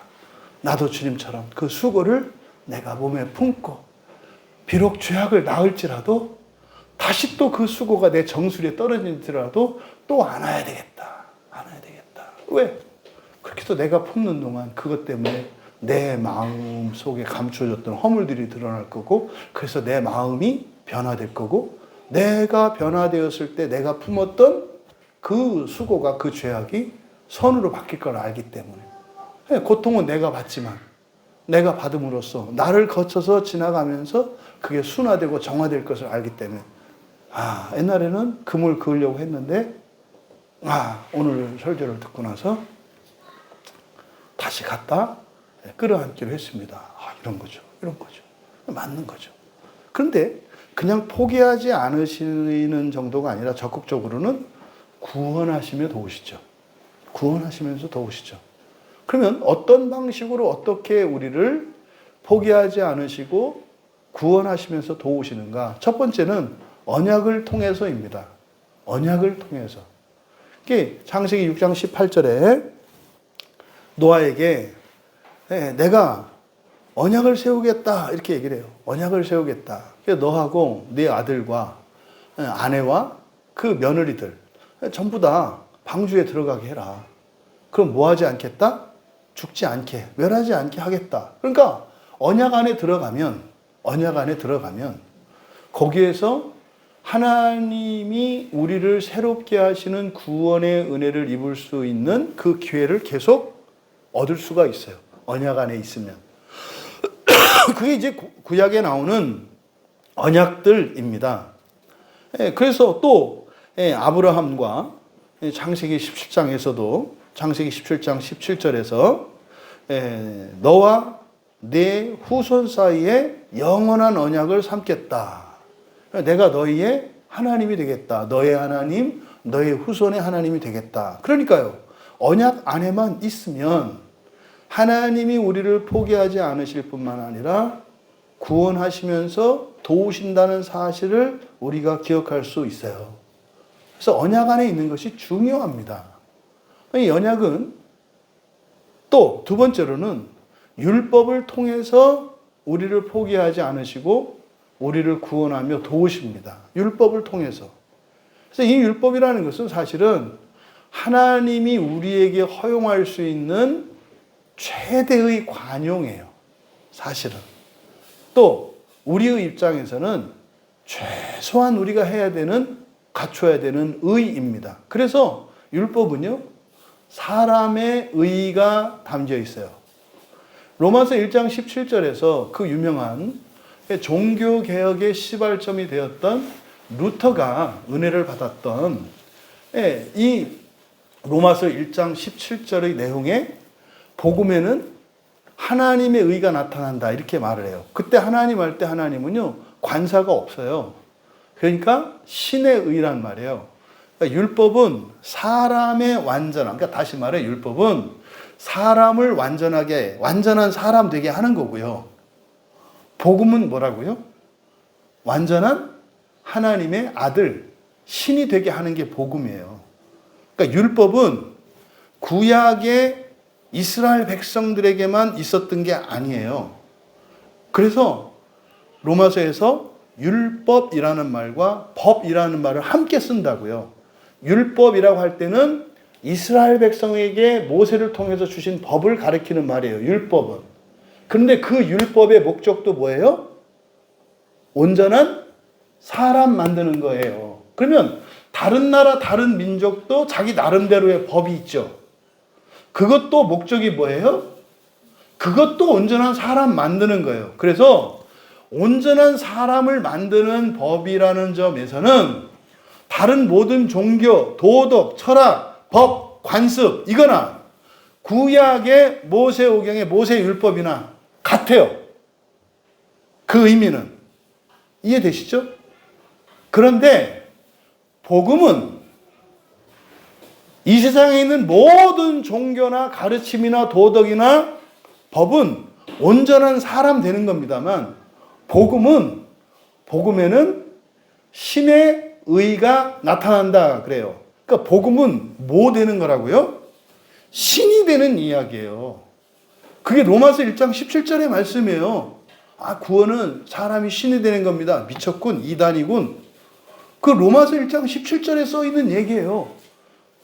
그는 이미 요한복음 10장에서 예수님이 하신 말씀이기도 하고, 그건 이미 구약 성경 시편 82편에서도 하는 말씀이고, 구약과 신약 예수님의 복음서와 사도들의 서신서 안에 곳곳에 기록되어 있는 거니까 복음은 사람 되기 위해서 하는 게 아니에요. 복음에는 뭐가 나타난다고요? 신이 되는 거. 복음은 무엇입니까? 사람이 신이 될 수 있는 길이에요. 그래서 예수님이 죽어주신 거예요. 사람 되기 위해서는 예수님이 죽어주실 필요가 없어요. 구약의 율법으로도 충분해요. 우리나라의 유교적 가르침으로도 성리학으로도 충분해요. 사람 되는 데는. 성인 군자 만들어지잖아요. 복음은 온전한 사람 되고자 함이 아니라 뭐 되는 거다? 신이 되는 거예요. 여러분 교회 왜 다녀요? 신이 되기 위해서. 조심할 것은 신이 된다라고 하는 의미는 사람 되는 것과 상관없는 게 아니에요. 함께 되는 거예요. 함께. 신이 되기 위해서 살아가면 저절로 사람도 되어져 가. 사람 되기 위해서 살려고 하면 그 사람의 자질과 능력과 환경에 따라서 개인의 차이가 있어요. 차이가 있다고요. 다 의지력의 한계도 있고 감성의 한계도 따르고 지성의 한계도 다르잖아요. 그러니까요. 개인 차가 있어요. 율법을 따라서 사람 되는 거는. 근데 복음을 따라서 신이 되려고 할 때, 하나님의 아들이 되고자 할 때, 그때는 내가 될 수 없었던 훨씬 뛰어난 사람도 될 수 있어요. 이게 복음의 효과예요. 그래서 예수님께서 바리새인들한테 너희들의 의가 저런 다른 서기관이나 이런 바리새인의 의, 이거 뭐냐? 그 사람들보다 인간적으로 너희들이 더 낫게 될 거야 라고 말한다고요. 복음을 따라가는 사람들은. 근데요, 복음을 따라가는 사람들인데 아주 못된 성품이나 그런 습관이나 버릇을 버리지 않고 있어. 그거 아니에요. 그럴 수 없어요. 그건 뭐예요? 복음을 뱉어내고 있는 중이죠. 베드로가 사랑한다고 안 하고 좋아한다고 하는 것처럼. 그러니까 여러분들이 변하고 않는 그 자리는요, 변하지 않는 자리는 주님이 사랑하냐고 물어보시는데 여러분이 뭐라고 대답하는 자리예요? 좋아합니다라고 대답하는 자리예요. 변하지 않는 거는. 그게 뭡니까? 하나님의 자녀가 되지 않고 사람으로 살겠다고 고집하는 거예요. 이번에 우리 집사님이 해외여행을 페널티까지 물면서 안 갔잖아요. 왜 그랬을까요? 신이 되기 위해서 그러신 거예요. 사람으로 보면은요, 굉장히 어리석은 일이죠. 아니, 거기 가서 유튜브로 들으셔도 되고, 갔다 와서 들어도 되잖아요. 그런데 그 먼 길을 마다하지 않고, 또 지금 올 때마다 지금 사람을 데리고 오고 있잖아요, 지금. 오늘은 이제 큰 언니가 이제 같이 또 동행해 주셨는데, 네, 왜 그럴까요? 신이 되기 위해서 그런 거예요.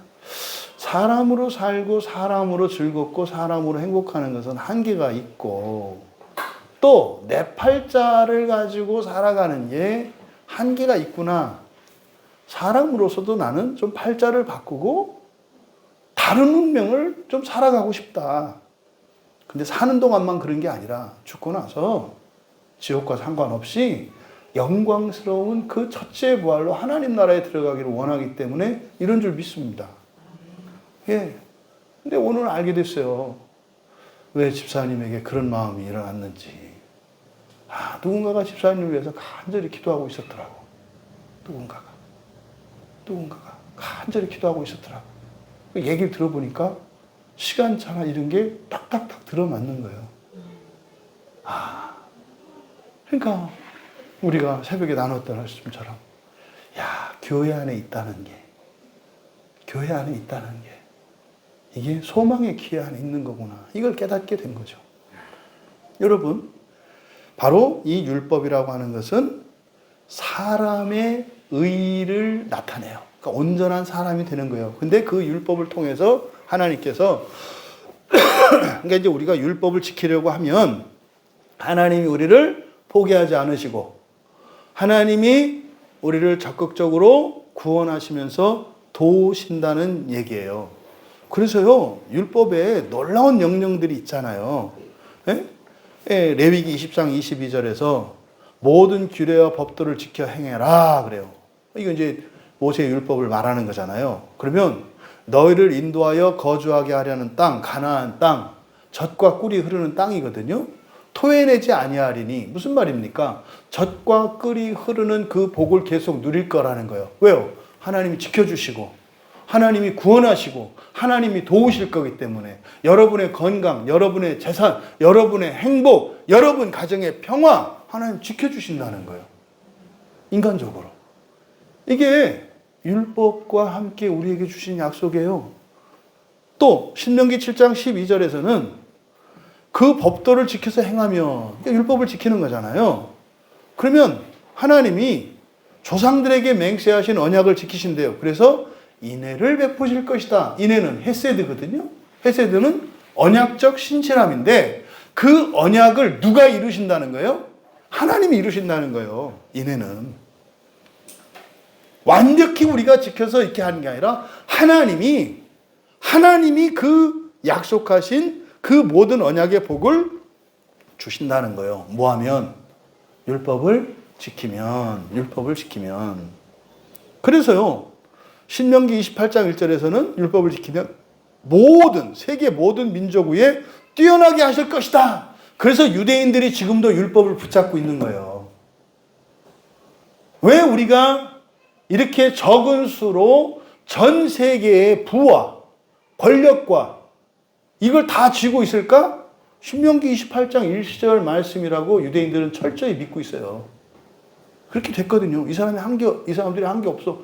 심지어는 막 인종 학살과 이렇게 진짜 멸종당할 수밖에 없는 2000년의 역사 속에서 끈질기게 살아남아서 세계를 지배하는 그런 소수 민족이 되었잖아요. 그 사람들은 왜 그렇게 됐다고 생각을 해요? 율법을 지켜서. 또 반대로 신명기 28장 15절에서는 저주에 대한 경고도 있죠. 지켜 행하지 않으면 오히려 모든 저주가 내게 임할 것이다 라고 해요. 그러니까요, 이 사람들은 율법을 지키는 일이 현실적으로 망하느냐 흥하느냐의 기준이에요. 그러니까 율법을 포기하겠어요? 안 하겠어요? 안 하죠. 왜 안 해요? 이들에게는 신이 되는 신의 의에 대한 개념이 없어요. 율법에만 있으니까. 사람으로서 이 세상의 삶으로서만 형통하고 영광스럽고 잘 먹고 잘 사는 생각만 하니까 율법을 붙들고 있다고요. 근데 복음에는 신의 의가 나타났다고. 신이 되는 의가. 그러니까 이 사람들은 아니요, 사람으로도 만족하는 거라니까요. 사람으로도. 그러니까 복음은 말입니다. 이게 그런 거예요. 이게 딜레마가 캄보디아 그 선교사님 주일에 오셨잖아요. 제가 그때 당부를 드렸잖아요. 캄보디아의 그 고아원에 있는 아이들이 정말 미래의 교회 지도자로 잘 준비되고 있지 않았습니까? 새벽 4시 반에 일어나가지고 예배 드리고 암송하고 또 학교 끝나자마자 돌아와서 또 예배하고 성경 암송하고 공부하고 막 이렇게 살잖아요. 그 선교사님 그랬잖아요. 스리랑카가 아니지.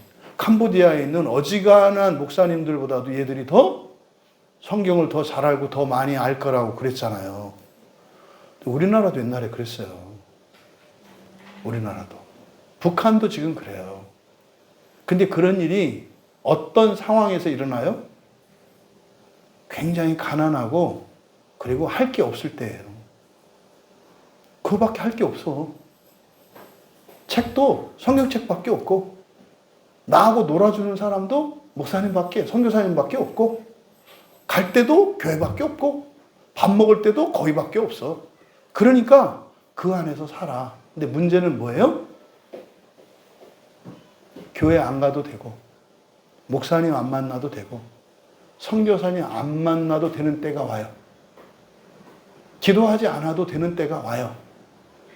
기도하지 않아도 되고 목사님 안 만나도 된다는 게 무슨 말입니까? 이 세상을 살아가는데 누구 도움이 필요하지 않은 때가 온다고요. 돈이 좀 생기고 건강도 좀 생기고 사회적 친분이나 뭣도 좀 생겼을 때 여기서 다 무너져요. 왜 무너져요? 신의 의를 모르니까. 복음에 나타난 그것을 추구하는 게 아니라 다 뭘 추구해요? 율법이 우리에게 주는 것. 이 세상 가운데, 민족 가운데 가장 높아지고 모든 부와 명예와 존귀를 누리는 다 이 땅의 일이잖아. 이거는 율법의 의, 사람의 의예요. 거기서 넘지 못하는 거예요. 이게 역사적 사실이에요. 그래서 선교사님한테 그 부탁을 드린 거예요. 분명히 이 아이들에게 하나님이 복을 주시고 캄보디아에 복을 주셔서 우리나라처럼 물질적으로 풍요한 나라가 될 거고 교회가 그렇게 영광스럽고 국가와 민족에 기여하는 일을 할 건데 그 폼나는 위치에 교회가 이제 설 때가 올 텐데 그때도 타락하지 않는 교인들이 됐으면 좋겠다. 그러려면 뭐 해야 돼요? 복음을 붙들어야 돼요. 복음을 붙들어야 돼요. 하나님의 아들 되는 우리의 마음을 바로잡는 그것이 우리의 일관된 목적일 때 하나님이 엄청난 복을 주셔도 무너지지 않지 율법의 의를 붙들고 살아가면 무너지게 돼 있다고요. 분명히 성경은 이렇게 말씀을 합니다. 그래서 왜 복에 대한 선언과 함께 저주와 멸망이 있는가? 율법은 완전하지는 않다. 그냥 이 세상을 살고 사람으로는 완전할 수 있다. 뭐 하면? 지키면. 근데 지키지 않으면 또 안 되잖아요. 그러니까 이게 완전한 건 아니야. 그러니까 율법과 상관이 없는, 무너지지 않는, 영원한, 그게 필요하잖아요. 그게 뭡니까? 그게 복음에 나타나는 거예요. 그것을 구약에서는 새 언약이라고 해요. 그래서 언약과 율법을 통해서 하나님이 지켜주시고 버리지 않으시고 구원하셔요. 그런데 이제 새 언약에 대한 예고가 있습니다. 예레미야 선지자와 에스겔 선지자를 통해서 그들에게 새 언약에 대한 계시를 주시는데 예레미야 32장 40절 말씀을 인용하면 내가 그들에게 복을 주기 위하여 그들을 떠나지 아니하리라 하는 영원한 언약을 그들에게 세우고 나를 경외함을 그들의 마음에 두어 나를 떠나지 않게 하고 그들의 마음에 하나님께서 경외함을 마음에 심어준대요. 이걸 이제 에스겔 선지자와 예레미야 선지자가 그래서 말씀을 마음에 새겨준다 이렇게 얘기를 해요. 그래서 에스겔 선지자는 36장 26절과 27절에 보면은 새 영을 너희 속에 두고 새 마음을 너희에게 주되. 뭘 준다고요? 새 마음. 새 마음은 뭐겠어요? 이게 고장나지 않은 마음, 온전한 마음이겠죠. 고장나지 않은 마음, 온전한 마음. 이것이 마음에 할례한다는 얘기고 이것이 마음을 바로잡는다는 얘기고 에스겔 선지자는 새 마음을 준다고 말씀한 거죠. 그래서 어떻게 해요? 굳은 마음을 제거하고 부드러운 마음을 줄 것이다. 그러니까 주시는 새로운 마음이 딱딱하게 돌같이 굳어진 마치 이제 심장이 작동하지 않는 심장을 이제 인공 심장을 집어넣어서 피를 돌릴 수 있게 하는 그런 얘기예요. 이미 여기서 막 외과적 수술이 여기서 나오지 않습니까? 실제로 이 마음이 구약의 사람들은 심장으로 이해했거든요. 이걸 보고 새 심장을 준다고? 딱딱한 심장을 제거하고 부드러운 심장을 준다고? 이래서 이제 막 수술을 시도해보는 거예요. 왜? 성경에 있으니까.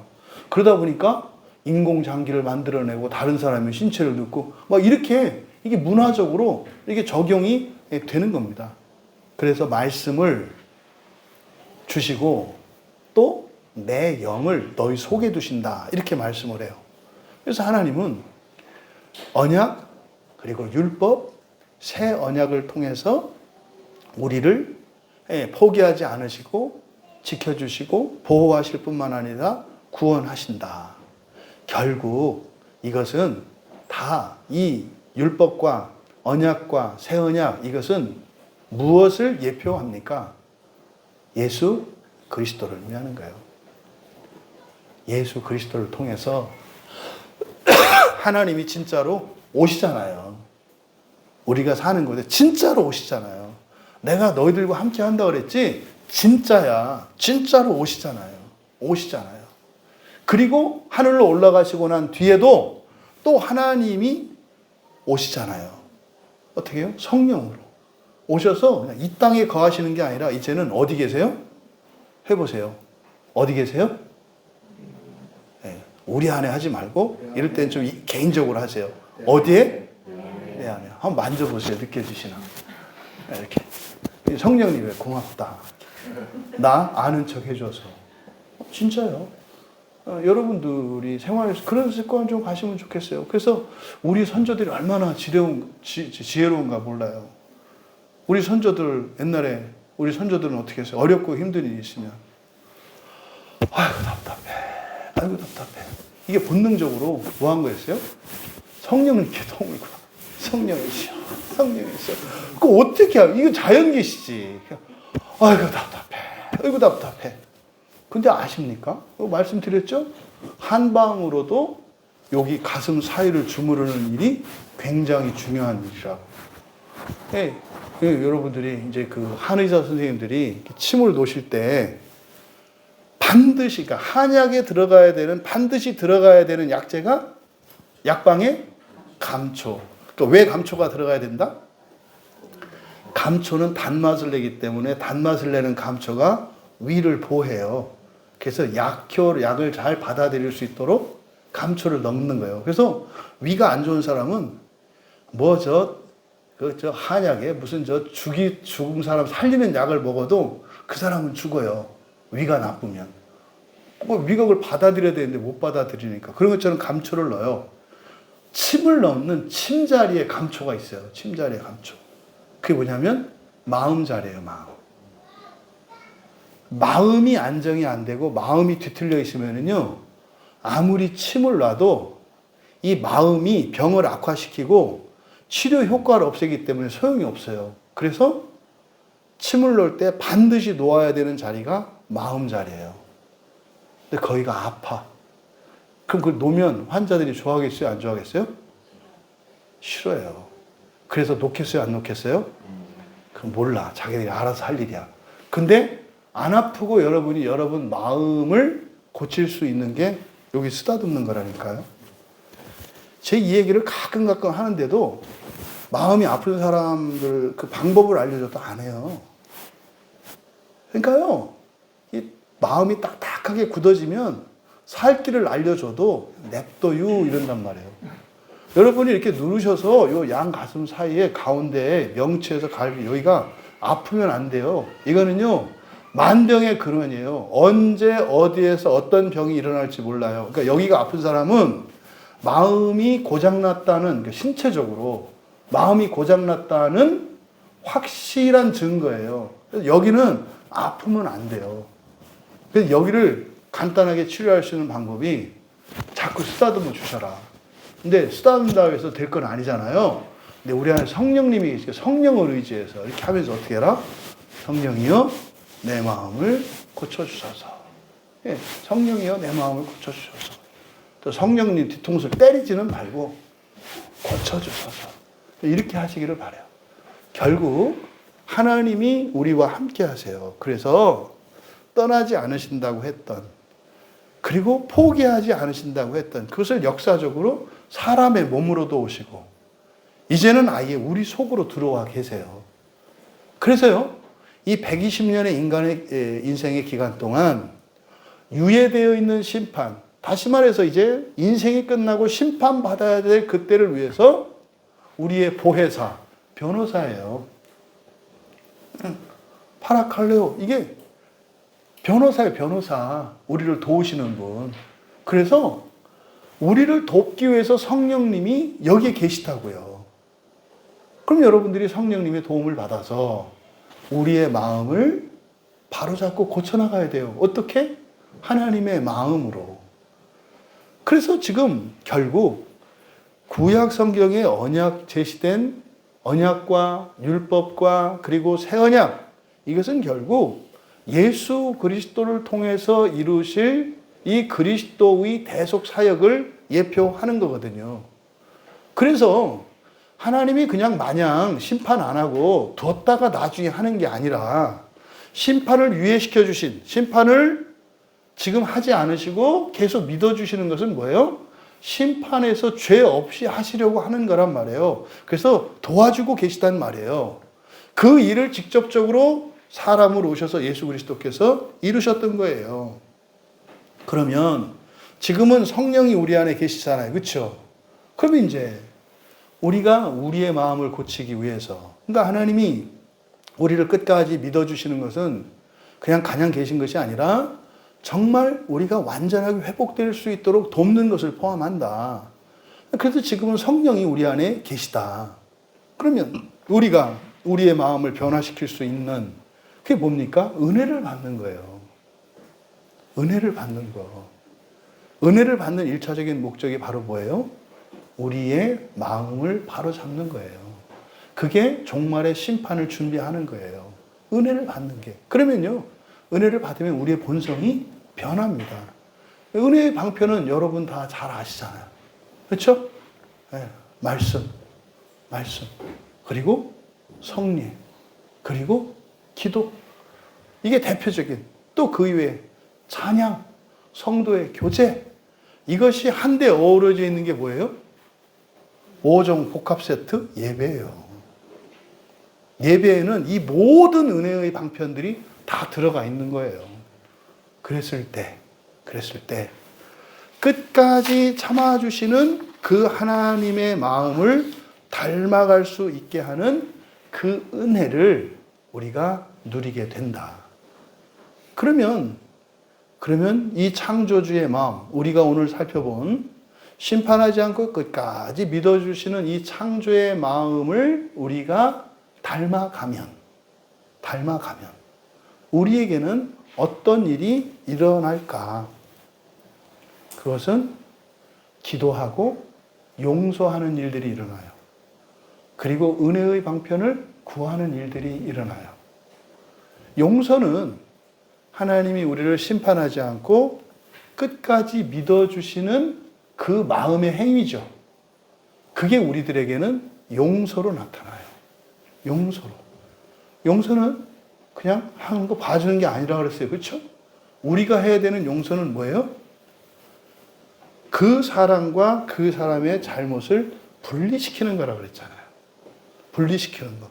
이렇게 분리시킨다고 해서 그 사람으로부터 내가 피해를 안 받는 건 아니에요. 계속 고통을 당해요. 그래서 힘들다고요.